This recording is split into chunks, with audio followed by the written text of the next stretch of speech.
തൃശൂർ നഗരത്തിലെ ബലക്ഷയമുള്ള കെട്ടിടങ്ങൾ പൊളിച്ചുമാറ്റാൻ തീരുമാനം. ഡിസാസ്റ്റർ മാനേജ്മെന്റും കോർപ്പറേഷനും സംയുക്തമായി നടത്തിയ പരിശോധനയിൽ കണ്ടെത്തിയ 144 കെട്ടിടങ്ങളാവും പൊളിച്ചുമാറ്റുക. കഴിഞ്ഞ മഴക്കാലത്ത് നഗരത്തിലെ പഴയ കെട്ടിടം പൊളിഞ്ഞത് വീണതോടെയാണ് നടപടിയെക്കുറിച്ച് കോർപ്പറേഷൻ ആലോചിച്ചത്. വിവരങ്ങളുമായി തൃശൂരിൽ നിന്ന് ലെവിൻ കെ വിജയൻ ചേരുന്നു. ലെവിൻ, എത്ര വർഷം പഴക്കമുള്ള കെട്ടിടങ്ങളാണ് ഇപ്പോൾ ഈ പൊളിച്ചുമാറ്റുന്നത്? തൃശൂർ നഗരത്തിൽ കഴിഞ്ഞ കുറെ വർഷങ്ങളായി ഇത്തരത്തിൽ പഴക്കമുള്ളതും ഉപയോഗശൂന്യമായതുമായ നിരവധി കെട്ടിടങ്ങളാണ് ഉള്ളത്. നൂറ്റാണ്ടുകൾ പഴക്കമുള്ള പഴയ കെട്ടിടങ്ങൾ ഉണ്ട്. പഴയ തൃശൂർ നഗരത്തിന്റെ ഭാഗമായിരുന്ന ഇത്തരത്തിലുള്ള കെട്ടിടങ്ങളും ഈ കൂട്ടത്തിൽ ഉൾപ്പെടുന്നു.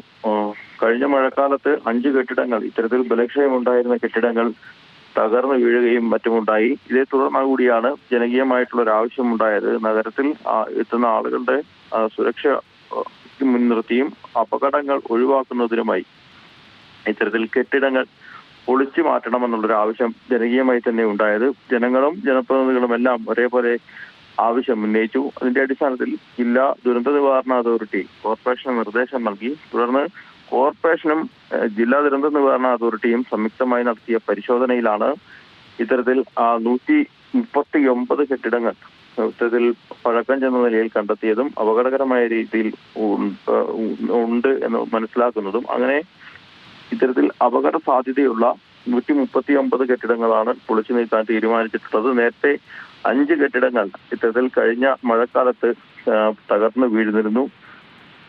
ഇതുകൂടി മുൻനിർത്തിയാണ് ഈ വരുന്ന മഴക്കാലത്തിന് മുൻപ് കെട്ടിടങ്ങൾ പൊളിച്ചു തീർക്കാനുള്ള തീരുമാനം എടുത്തിരിക്കുന്നത്. നേരത്തെ തന്നെ കൈക്കൊണ്ട തീരുമാനമാണിത്. പക്ഷേ അന്തിമമായി കൗൺസിൽ യോഗം ചേർന്ന് എല്ലാ ജനപ്രതിനിധികളുടെയും പിന്തുണയോടുകൂടി ഇന്നലെയാണ് തീരുമാനം എടുത്തിരിക്കുന്നത്. ഇതിന്റെ അടിസ്ഥാനത്തിൽ വരുന്ന ദിവസങ്ങളിൽ മഴക്കാലത്തിന് മുൻപ് കെട്ടിടങ്ങൾ പൊളിച്ചു നീക്കാനുള്ള നടപടികളും കോർപ്പറേഷൻ ആരംഭിച്ചിട്ടുണ്ട്. ശരി ലെവിൻ, വ്യക്തമാണ്. തൃശൂർ നഗരത്തിലെ ബലക്ഷയമുള്ള 144 കെട്ടിടങ്ങളാണ് പൊളിച്ചു മാറ്റാൻ തീരുമാനമായിരിക്കുന്നത്.